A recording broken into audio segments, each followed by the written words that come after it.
আজিৰ সাধুকথা কুকুৰাৰ জ্ঞান। এসময়ত এখন গাঁৱত বহুত কুকুৰা আছিল।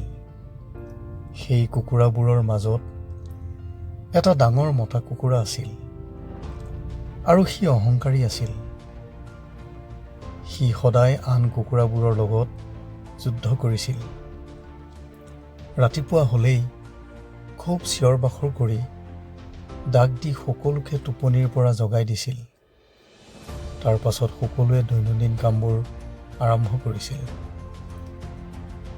কুকুৰাটোৱে ভাবিবলৈ ধৰিলে যে সি সদায় সকলোকে ডাক দি শোৱাপাটিৰ পৰা জগাই দিয়াৰ বাবে সকলোৰে সুবিধা হৈছে নিজৰ কামবোৰ কৰিবলৈ।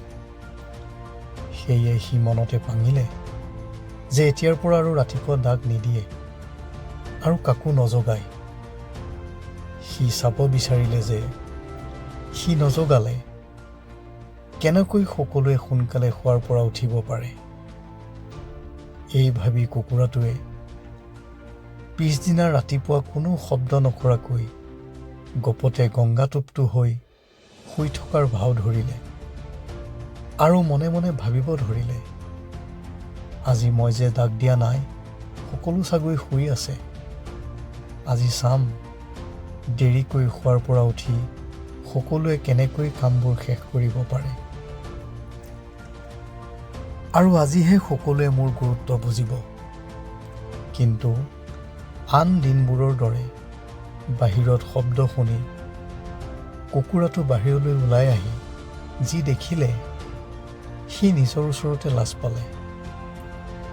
কুকুৰাটোৱে দেখিলে যে সকলোৱে সময়মতে উঠি নিজৰ নিজৰ কাম কৰি আছে।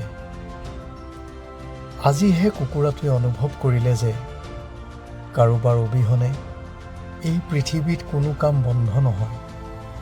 নিজক কেতিয়াও কাৰোবাৰ বাবে অতি গুৰুত্বপূৰ্ণ বুলি ভবা উচিত নহয়। এই সাধুটোৰ পৰা আমি শিক্ষা লাভ কৰিছোঁ যে কেতিয়াও অধিক অহংকাৰ কৰিব নালাগে। আমাৰ কাৰ্যই আনৰ ওচৰত আমাৰ পৰিচয় দিব, সেয়ে সদায় ভাল কাম কৰিব লাগে। পুনৰ এটি নতুন সাধুকথাৰে আহি আছোঁ তোমালোকৰ ওচৰলৈ।